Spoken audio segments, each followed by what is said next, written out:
días, familia latina. Mi nombre es Vilarca Bilbao, soy abogada de inmigración y hoy tenemos a una invitada, a mi hermana Nicole Bilbao.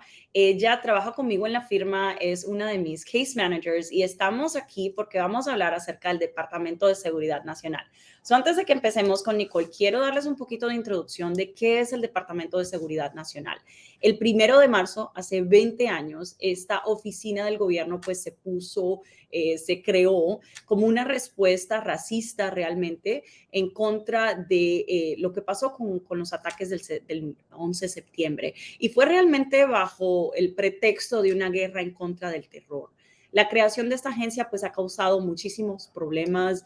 Dentro de ella se han consolidado múltiples agencias federales y el Departamento de Seguridad Nacional realmente se ha convertido en una de las agencias que tiene como propaganda un ideal xenófobo en el que realmente amenaza lo que es la integridad y la seguridad de los inmigrantes en los Estados Unidos. Estas agencias, ICE, que es la Policía de Inmigración, CBP, la Patrulla Fronteriza, todas están debajo del Departamento de Seguridad Nacional y ellos atacan, detienen y deportan a inmigrantes al mismo tiempo de que separan a familiares acá y realmente destrozan nuestras comunidades inmigrantes. Entonces nos estamos uniendo no solamente como firma, sino también como personas individuales a una campaña que está ocurriendo ahora mismo.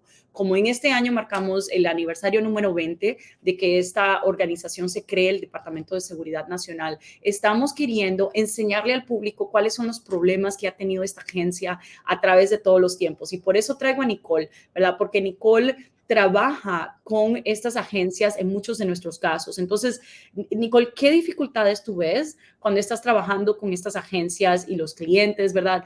¿Cómo es ese trabajo con DHS, ICE y CBP? Sí, yo creo que la mayor dificultad con ICE es la comunicación y conseguir una sensación de justicia para los clientes, porque las leyes no se aplican por igual en todos los centros de oficina. Tenemos muchos clientes que entran de la misma manera, son del mismo país, a veces son familiares y reciben respuestas diferentes de los oficiales de ICE, a veces dentro de las mismas oficinas. A menudo los clientes se sienten súper confusos, se preguntan por qué sus familiares, por ejemplo, obtuvieron, vamos a decir, parol y ellos no, porque a uno se les cerró su caso y al otro no. En realidad, ICE no tiene esa organización y esos sistemas para tratar a todos igual. Y vemos mucha dificultad con tratar de lidiar con un sistema que estamos más o menos adivinando si lo que le vamos a decir a este oficial va a funcionar o no, porque depende del oficial de cómo él interprete la ley ese día.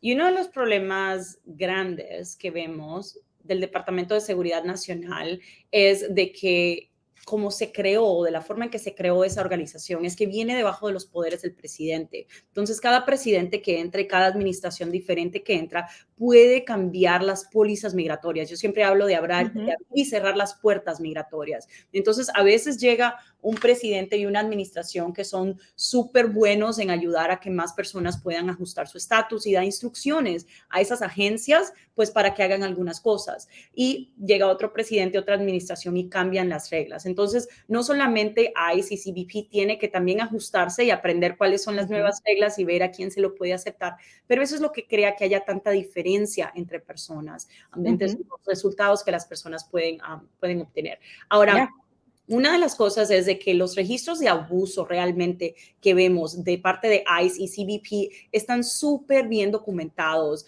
incluso dentro del mismo organismo del Departamento de Seguridad Nacional. Ellos tienen una oficina que se llama The Office of Civil Rights and Civil Liberties, la oficina de derechos civiles y derechos de libertades, y dentro de ellos es donde ponemos quejas muchísimas veces acerca de, por ejemplo, detención injusta, detención arbitraria, detención solitaria, donde me ponen a una persona que no ha sido, no tiene ninguna convicción de ningún crimen, pero me los ponen en ese tipo de castigo que a veces puede incluso ser tortura.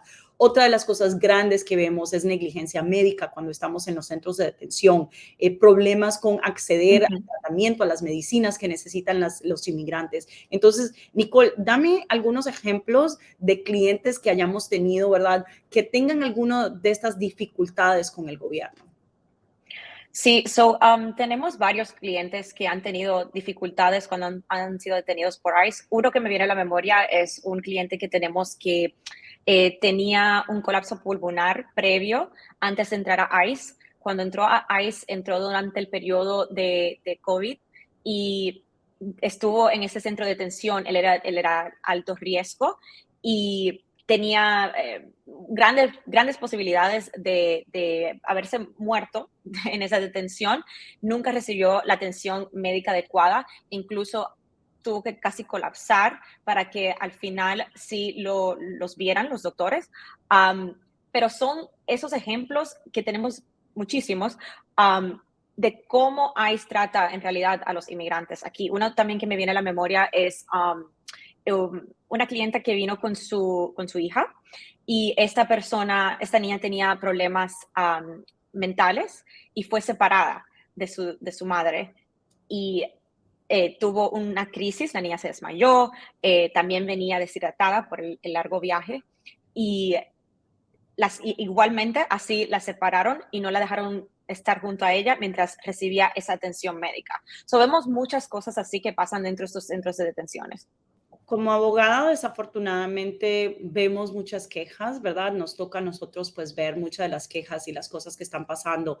Quiero hablar en específico del centro de detención que nos queda más cerca, porque partes de unirnos a esta campaña que estamos hablando de Defund Hate en este aniversario del Departamento de Seguridad Nacional es realmente, estamos pidiendo cosas específicas para que el gobierno, Congreso, el presidente Biden pues pueda empezar a hacer cambios en el mundo migratorio que realmente favorezcan no solamente a los inmigrantes, pero también a los ciudadanos americanos, porque cuando hablamos de estos problemas que tenemos en la agencia, estamos hablando de un dinero que el gobierno está pagando para mantener estas agencias en vigencia y que ese dinero no se está utilizando correctamente. Entonces, una de las cosas con este tipo de abuso y negligencia que vemos es en el centro de detención Baker. Baker es un centro de detención que está operado por un condado, el condado se llama Baker, pero el centro de detención es un contrato federal que tiene el gobierno con ese condado para que ese condado en su cárcel local pues pueda tener a inmigrantes que están en procesos de inmigración. Y vemos por más de 10 años que hay problemas con este centro de detención, que hay quejas, tenemos registros de abuso de personas violadas, de personas que han muerto, de personas que no han tenido la atención médica que necesitan. Yo misma he representado a personas que cuando llegan al centro de detención son atacadas por los oficiales como una forma de intimidación. Justo en esta semana tuvimos una queja que ya la mandamos a una oficina más grande, pero un abogado colega mío que está justo al lado de mí tenía una cita con un cliente, el cliente tenía una cita con el juez al otro día, él tenía una cita virtual, como nosotros nos piden, agende su cita con su cliente detenido y no dejaron que el cliente y el abogado hablaran. Entonces, este tipo de abusos es pues completamente normal en los centros de detención y no debe de ser normal, ¿verdad? Es un abuso en contra de la persona y previene de que la persona pues pueda tener la atención que necesita, ¿verdad? El proceso legal que necesita. Cuéntame, Nicole, ¿qué otras barreras tú ves, además de esos problemas con la agencia, que tú ves que clientes tienen cuando están en estos centros de detención? Creo que uno de los problemas que también vemos que los inmigrantes tienen es que no pueden hablar el lenguaje, no entienden en qué proceso están y muchas veces están confundidos de lo que lo está pasando. Cuando tú no entiendes el lenguaje, o sea, a mí me pusieran, yo que hablo inglés y español, me pusieran en Alemania mañana y me empezaran a decir cuáles son los parámetros para yo obtener un estatus legal, yo estuviera súper confundida, yo no supiera qué hacer y no ofrecen intérpretes muchas veces. Estas personas, estos inmigrantes que llegan perdidos, sin ninguna ayuda del gobierno. La barrera del lenguaje es algo tan grande porque lo vemos en toda etapa del proceso migratorio, no solamente cuando la persona entra, por ejemplo, y es detenida por inmigración, lo vemos cuando estamos discutiendo con los oficiales migratorios, lo vemos cuando estamos en corte con los jueces, con los mismos traductores de la corte. A veces tenemos que corregir porque no me utilizan las palabras adecuadas para describir lo que está pasando. Y lo otro que vemos es que el Departamento de Seguridad Nacional, pues obviamente no tiene ese interés, ¿verdad? Para proveernos traductores, para proveernos acceso, pues correcto a la información. Sí hemos visto que en los últimos años algunas oficinas del gobierno han estado publicando más cosas en redes, han estado publicando más información y es algo que sí queremos ver más transparencia de estas organizaciones, pero realmente no están haciendo mucho con la cantidad de dinero que están obteniendo. Déjenme darles algunas frases o algunas cifras. Desde que su creación en el 2003, el Departamento de Seguridad Nacional ha obtenido 1.4 billones de dólares, siendo ICE y la patrulla fronteriza los beneficiarios de la mayor cantidad de ese dinero.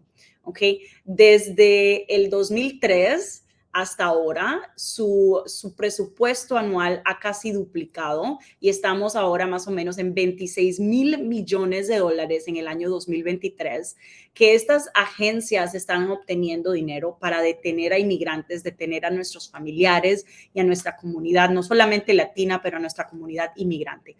Para compararles, el presupuesto de la oficina que hace todo lo que estaban haciendo, de la Oficina Nacional de Salud, todo lo que tenía que ver con el COVID, ¿verdad? El presupuesto es un 49% más. Eso es el doble de esa oficina que hizo todo lo que teníamos que hacer en el Instituto Nacional de Salud para cuando estábamos en este problema del COVID, ¿verdad? Entonces, es realmente una cantidad súper grande de dinero.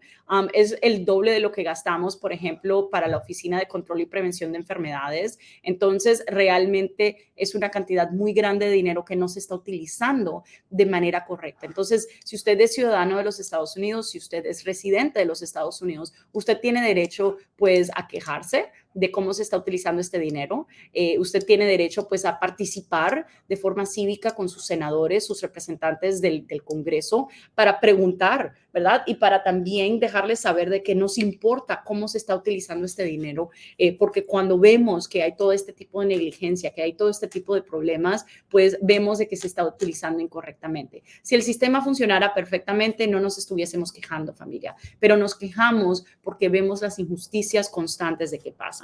So, cuéntame, Nicole, una de las cosas grandes de injusticias es la cantidad de tiempo que se toma, pues, hacer todos estos casos. Cuéntame cuál es tu experiencia lidiando con esas agencias en cuanto a tiempo, cómo responden, todo ese tipo de cosas. Sí, es muy difícil explicar qué tan lento se mueven estas agencias. Hay casos que simplemente se atrasan por 7, 9, 10 años hasta porque no recibimos respuestas de ICE. Tengo un caso en específico que tengo desde septiembre del 2022 pidiendo respuesta para algo sobre un caso y no recibí respuesta hasta el 28 de febrero. 6, 7 meses en recibir una respuesta y eso es haciendo seguimiento total cada 2 semanas con la oficina. Es muy difícil para una persona que no entiende el lenguaje, no entiende el sistema, navegar estas agencias de ICE o DHS, porque si uno que entiende y tiene, vamos a decir, más experiencia, todavía le toma 7, 8, 9, 10 meses para recibir una respuesta, una persona que a veces no sabe qué está pidiendo en específico, se le puede complicar el caso hasta más. Vamos a hablar de las deportaciones, que ese es uno de los temas, pues, grandes. DHS, la Oficina de Seguridad Nacional, es la que se encarga, es la responsable por las deportaciones. Y en estos últimos 20 años ha deportado a más de 5 millones de personas. Y es un sistema que es tan injusto que en ocasiones incluso han deportado personas que son ciudadanas americanas, ¿ok? Entonces, parte de las críticas del Departamento de Seguridad Nacional es, primero, como es racista, como es islamofóbico, porque se creó con esa base, ¿verdad?, de tener que sacar a la persona de los Estados Unidos. Y entendemos de que hay a veces razonamiento para detener a una persona. Por ejemplo, si una persona me ha cometido crímenes graves, crímenes súper violentos en los Estados Unidos y no es ciudadano de los Estados Unidos, pues es lógico de que no queramos a que esa persona pues se quede aquí en el país y que quizás pueda incluso ser un peligro a nuestra sociedad. Pero como abogada les digo que la experiencia de las personas detenidas es de que la mayoría no me han cometido ni crímenes ni tampoco crímenes graves, ¿verdad? A veces lo que la persona ha hecho es de que tiene varios tickets de tránsito, a veces ni siquiera tiene un DUI, que es cuando la persona me maneja con drogas o con alcohol, ¿verdad? Entonces vemos de que caen muchas personas inocentemente a este sistema del Departamento de Seguridad Nacional y terminan siendo deportadas. Nicole, en tu experiencia, ¿cómo es el miedo que tienen los clientes de estas agencias? Porque yo sé que hay bastante miedo. Creo que los clientes tienen terror cuando se habla de ICE. Puede ser, es más o menos 50-50, o no saben lo que es la organización, o saben lo que es la organización y tienen miedo de deportación. Tienen tanto miedo de deportación que a veces ni acuden a sus citas con ICE y a sus registros con ICE que deben acudir.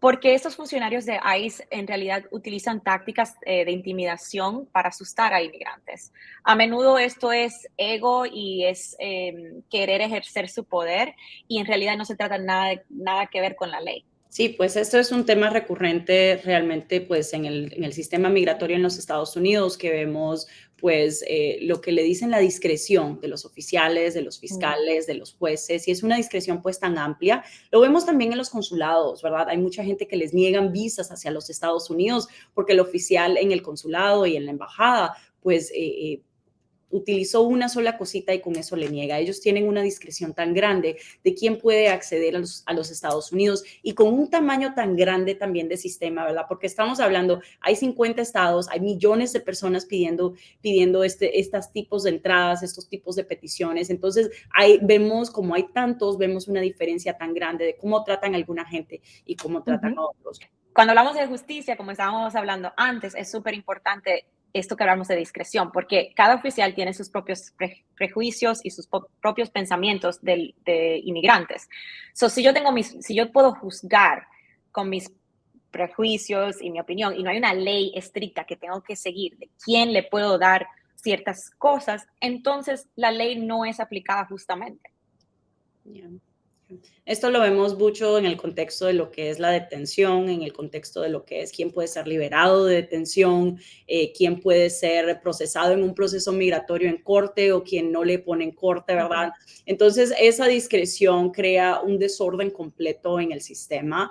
Lo hemos visto últimamente en los tiempos de espera, ¿verdad? Es algo de que en la época de COVID tenemos un entendimiento completamente humano de que, claro, cerraron las oficinas, tuvimos una crisis a nivel mundial, pero históricamente estas organizaciones tienen unos retrasos tan grandes de los procesos. Por ejemplo, nosotros hemos tenido casos donde a una persona le empieza en el proceso de deportación y al esposo o esposa con que entraron juntos no los meten en proceso de deportación o les dan Ya. jueces diferentes o tienen que esperar 2, 3. Yo vi una persona el otro día que estaba esperando en el 4º año para su primera corte, ¿verdad? Entonces, desafortunadamente, el gobierno es responsable por esto, ¿verdad? El gobierno es el que provee este tipo de servicio a nuestra sociedad y desafortunadamente cuando el gobierno no está haciendo algo bien en este país, tenemos la libertad de podernos quejar para tratar de mejorar el sistema, ¿verdad? Para tratar de corregir las injusticias que pasan. Entonces, queremos o creemos de que Ujú. es hora de que el Congreso pues deje de escribir unos cheques en blanco a estas organizaciones sin darle la supervisión que necesita, ¿verdad? Y sin poner los parámetros correctos que se necesitan para darle un servicio al inmigrante correcto. No significa de que eliminemos la detención de todo un completo. Sabemos de que van a haber personas que han cometido errores graves, de que no van a poder salir de detención, pero igual todo ser humano debería de tener acceso a poder tener su abogado, a tener un proceso Ujú. legal en los Estados Unidos. Y cuando los centros de detenciones y cuando las oficinas, las mismas oficinas de inmigración están evadiendo esas leyes, están rompiendo esas leyes, pues nos toca a nosotros utilizar nuestra voz y hablar en contra de eso, ¿verdad?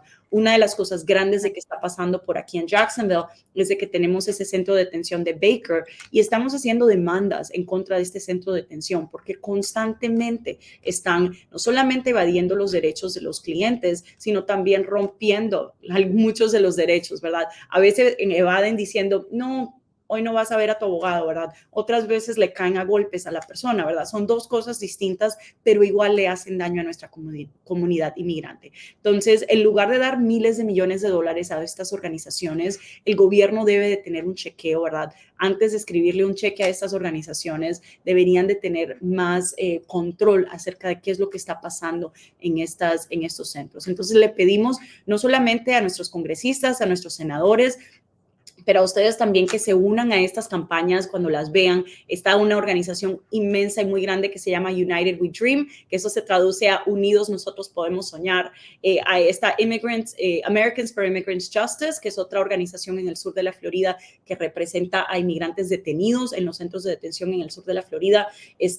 O sea, hay muchísimas organizaciones. Yo quisiera nombrarlas, pero de verdad hay como 20. Quizás le ponemos los logos ahorita en el video, que se están uniendo, no solamente aquí en la Florida, pero en California, en Nueva York, en otros estados, hablando de esto. Y fuese una cosa si les dijera, está pasando solamente aquí en el estado de la Florida, en este centro de detención pequeño, pero no. Cuando vemos las noticias, vemos de que hay personas que mueren en centros de detenciones, hay mujeres que le quitan sus ovarios en centros de detenciones, hay personas que no les dan el tratamiento médico que necesitan. Esto es algo a nivel nacional. Entonces, cuando vemos eso, el gobierno es el que es el responsable de corregir todo esto. So, nos unimos definitivamente a esta campaña. Le pido las gracias a Nicole por conectarse hoy y hablar con nosotros acerca de todo esto. Yo sé que ella va a venir a más videos y hablar con ustedes más acerca de lo que sabemos del gobierno, pero les recuerdo, ¿verdad?, de que si son residentes o son ciudadanos de los Estados Unidos, ustedes pueden participar cívicamente con su gobierno, pueden pedirle a su gobernador, a sus senadores, a sus representantes del Congreso, de qué es lo que está pasando con los inmigrantes, qué está pasando con nuestro dinero y de no apoyar, ¿verdad?, a esta expansión de dinero para estos programas que realmente lo que hacen es causar terror, causar realmente mucho dolor y dañar a veces nuestras leyes y nuestras familias y comunidades en los Estados Unidos. Okay. Creo que es importante que nos unamos a esta causa porque necesitamos una reforma completa del sistema. Necesitamos una revisión de cómo el proceso de inmigración funciona en el país para garantizar que sea justo y que las personas sean tratadas con la dignidad que se merecen.